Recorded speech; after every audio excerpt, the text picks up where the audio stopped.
These are the three save types you need to play in Football Manager this year. In this video, we're going to go over three different ways of playing Football Manager, what type of saves you can do, how you can get as close to completing Football Manager as possible. Football Manager, I don't know if it falls into the realm of a sandbox type game. It's not really a game that you can complete as to say, but if you do these three saves, then you'll get as close to completing it as I think is possible. Now, the first type of save is one that I'm sure you're all familiar with, and that is your classic as one certain Football Manager YouTuber would call it, your non-league to legend type save. Now, this one I always tend to do with a slight twist, and that is taking one club all the way to the top of Football Manager, not changing halfway through, not changing clubs halfway through or anything like that. You've got to stick with this one club all the way through. Form that relationship with your club that only you can get through Football Manager. In the past, I've done this with teams like Boston United in my own personal saves that I've done before this YouTube channel.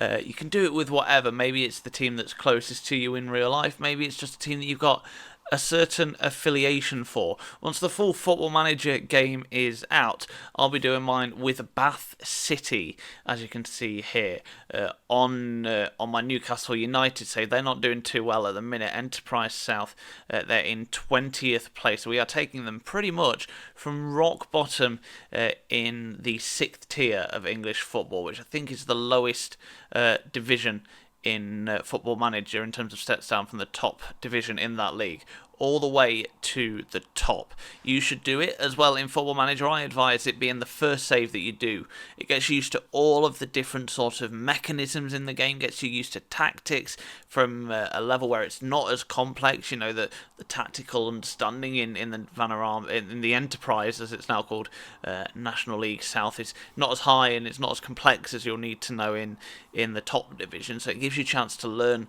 with the game as you go up. Obviously, it's quite realistic in the fact that you'll start with nothing, you'll start with no experience, no qualifications, you're growing with your club, and that's kind of the love around it, isn't it? It really, you get a bond on you with the club. I'm looking forward to following Bath City from afar over the coming years. That is how I would recommend you start Football Manager this year, with your non-league to hero, as I'm going to call it, type save.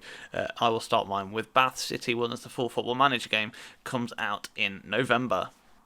Now you might be wondering, Callum, why are you looking at AAB in Denmark? Now this is my favourite save I've ever done on Football Manager. AAB are sort of a fallen giant in Danish football as of recently. Your challenge with a club like this in a league such as Denmark is to take them all the way from relative minnows in European football all the way to the top. This is what is known as a build a nation save, in effect. You're building a nation all the way from the bottom towards the top.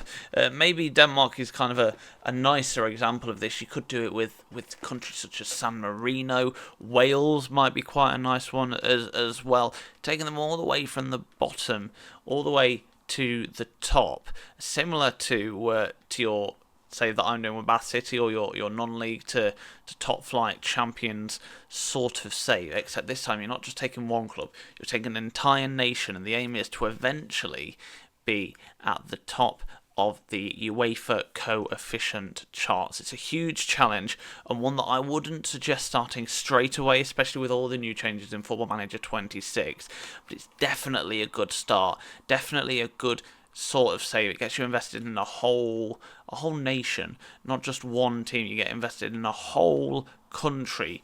You get to know everything about it. Take them all the way to the top of the UEFA coefficient charts, winning Champions League after Champions League after Champions League, and not having rivals in the traditional sense, having friends. We're not foes, friends in the division. Loaning your best players out to these rivals as they once were, to help them succeed in European competitions.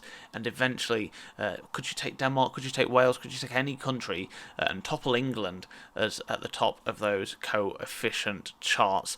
That's save number 2 in Football Manager. Will you be attempting that this year? It's going to be a challenge, but one that I suggest you do. And the final save type I'm going to recommend for you is the newly created, I suppose, new for this year, Hexagon Challenge. We've seen in real life the changes to the FIFA Club World Cup. Your challenge now is not only win the Champions League in Europe, but to win it in Asia, Africa, North America, South America. I think there might even be one in, is it Oceania as well? So it would actually be the Septagon Challenge, because you have to end it by winning the FIFA Club World Cup. So start in Africa or Asia, where maybe you don't need the qualifications as high as you would do to win the Champions League, obviously. Can you take a club all the way from go all the way, travel all the way from the depths of the Moroccan third division all the way up to winning the Champions League and eventually the FIFA Club World Cup. Be the world-beating football manager that you are. This one, well, it definitely takes some time unless you like using the holidays function in Football Manager. I can't imagine you'll be playing every single game in this one, quite like you would do in your National League to legend save, so to speak. So that's a new one for this year. We've seen, like I say, the changes to the FIFA Club World Cup and how that is, well, it's being touted as the top of club football. Whether it is or not, I'll leave that up to you. Obviously, there's a lot of discussion around it. It's quite abrupt, quite. I don't know. Dare we suggest the fact that the next one's happening in Libya, apparently, according to this game. So I can't personally see that happening in real life. Libya is not known for its footballing prowess, but then to be fair, neither was America last time. So there you go. But that is the final one, the Septagon Challenge, I think it's called now. You've got to win the FIFA Club World Cup, the traditional Hexagon Challenge, but add the FIFA Club World Cup to the end of it, just to make it that little bit harder. So those are my 3 recommendations for save types you could be doing in Football Manager this year. Which ones will you be attempting? I'm going to try and do all 3 at some point in this Football Manager game cycle. Hopefully we've only got 1 year of this game. Fingers crossed, let's not have a repeat of the last 2 years. But let me know what your plans, what saves will you be doing. Drop them in the comments below. And whilst you're doing that, hit subscribe and like the video as well. It is hugely appreciated. The next episode of my Newcastle United beta save will be up soon as well. So don't miss that. But that is it for this video, and I'll see you in the next one.